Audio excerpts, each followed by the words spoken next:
சில பேருக்கு சில பாடல்கள் தமிழருடைய பண்பாட்டோடு கலந்து போகும். திருமண வீட்டில் ஒரு மணப்பெண் அழைத்து வரப்படுகிறாள் என்றால் வாராயன் தோழி வாராயோ என்ற பாட்டு ஒலிக்கும். எல்லார் ஈஸ்வரி வந்து விடுவார், கண்ணதாசன் வந்து விடுவார், எம்.எஸ். விஸ்வநாதன் வந்து விடுவார், கோலாகலம் கொண்டாடும்.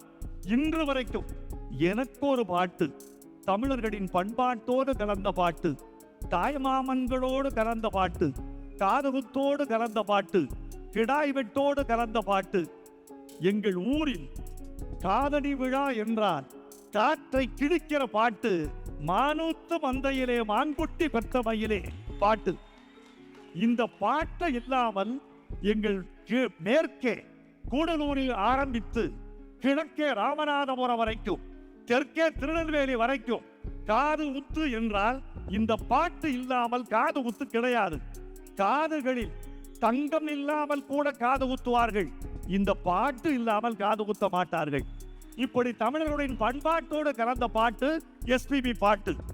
இப்படி கண்ணதாசன் ஒரு மணமகள் ஒருத்தி காலெடுத்து வைக்கிற வரைக்கும் அவர் பாட்டு நிலைக்குமோ, குழந்தைக்கு காது குத்துற வரைக்கும் இந்த பாட்டு தமிழர்களின் பண்பாட்டில் நிலைக்கும். அதற்கு பாலு துணை இருக்கிறார்.